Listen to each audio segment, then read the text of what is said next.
Hey fam, what's up, what's up, what's up? This is Robert Anton here, robertantonnyc.com, coming to you with your no frills, the voice commentary from a singer. Oh baby! I know I say this every week, but I am enjoying the show so much. Everybody's stepping up their game. Let me tell you what happened. Tonight is the top 10 performs with performances that are bigger than ever. That's what Carson said, bigger than ever. Team Gwen started it out with Jeffery Austin. He did Jealous by Labrinth. And Gwen told him that she wanted him to be super open and show vulnerability. She also told him to wear a black suit and tie and asked what would happen if he lost it all. I thought he would be doing the Nick Jonas Jealous, right? But this was a nice introduction to a new song for me. His voice was so full and focused on this. Kind of sounded like a rock ballad in his voice. He also has so much emotion and tenderness in this. I don't know if he let it all hang out, but this was gorgeous. Adam said we were transported from the competition and predicted a really bright future for him. Blake called it an amazing song and said he got lost in it. TeamPharrell congratulated him and said he felt his honesty and the comfort that he has. TeamBlake was up next with Emily Ann Roberts. She did She's Got You by Patsy, Cline, and Blake gave all his contestants new guitars, and Emily got to talk to Winona Judd on the phone. Emily asked for the music to be stripped down a little bit in rehearsal, and Blake told them to leave out the electric guitar also, saying this is bluegrass. So Emily has really been growing on me these last few weeks. She comes across as very professional and focused. Her voice is sharp as a razor and sometimes a little nasal and twangy, but she gets up there and tells the story from her point of view, really pulls off some wonderful notes, and she had me singing this bluesy sounding song along with her. This is blues, y'all, okay? TeamPharrell said it was fantastic and said she sings with such an old wise soul. Adam called it amazing and called her a phenomenal singer. Team Gwen was up next with Braiden Sunshine doing Radioactive by Imagine Dragons, and Gwen was singing along with him in rehearsal and he was wailing away on those top notes. She also asked him what he wanted the stage to look like,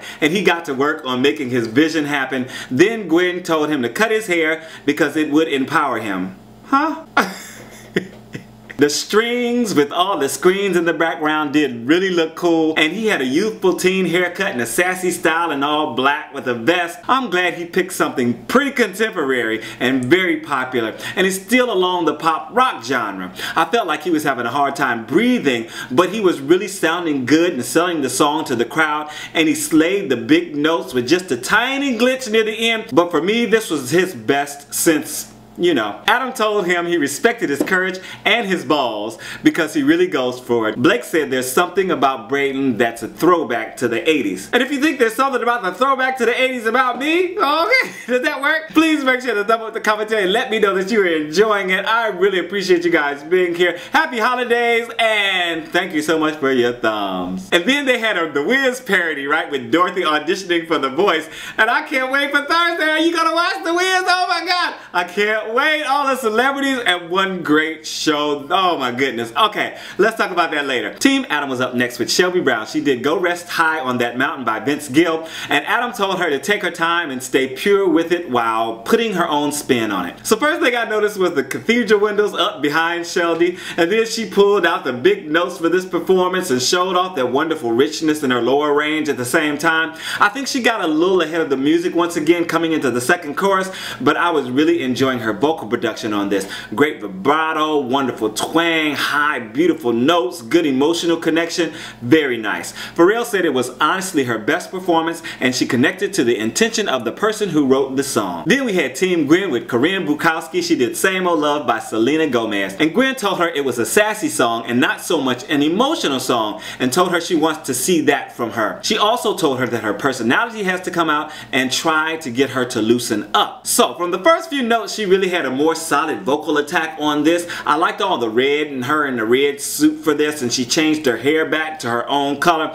This was a different Korin. I felt like she could have gone further because as she got more into the song, she became more emotional and introverted than sassy. I also think that she had some bigger notes in there that she didn't use. So TeamPharrell gave a shout out to the band and said their production framed her performance and her voice today. TeamAdam had Vachal doing Bye Bye Bye by NSYNC, and Adam tried tried out a few different feels for the song to try and fit Amy's style during rehearsal, and he told her he liked the energy but to stay with the rhythm while playing with the notes. Amy started this out and I don't know what the heck she was singing. I didn't even recognize the song. It was incredibly different from the original, and I think some will love it while others will hate it, but it was very creative and it did fit her voice and style while challenging her vocally. I really wasn't into it. I liked the last 2 weeks a lot better. The bridge was actually my favorite part of this arrangement. I liked that she had a nice connection with the lyrics and made it personal, but maybe because it was just changed too much and I didn't recognize the song at all. Gwen said she was fantasizing about her tour while throwing out suggestions of things she could do.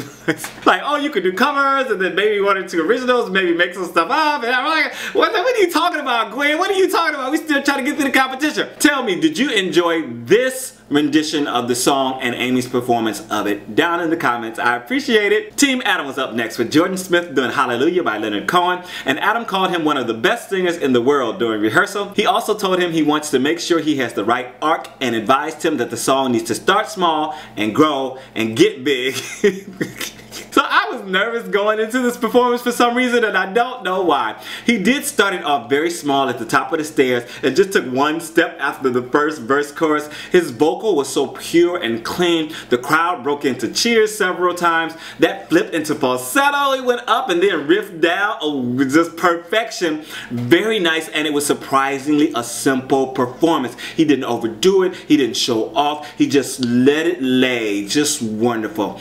I really enjoyed it. Blake told him every time he gets on the stage, it's always good, and said he topped the Matthew Schuler version of this. Do you agree? TeamPharrell called it effortless the way he skates through the scales and said it's touching. So Ellie Goulding made an appearance to say she'll be performing on the semifinal show. I think that's December 7th. Then we got to see Gwen Stefani perform her new single, Used to Love You. And I saw her do this on an awards show. I think it might have been the AMAs or something, and I really didn't like it. I didn't like the way she sounded. I wasn't liking the song, but she sounded better tonight. I think her voice is a little stylized for this type of ballad, but the nude look of her dress had me intrigued for a short while. And this actually sounded a lot better when she was in the bigger parts with the pace and the drums behind her, more drive and ambition. Did the camera cut to Blake while she was performing? I didn't notice because I was up and down typing and looking.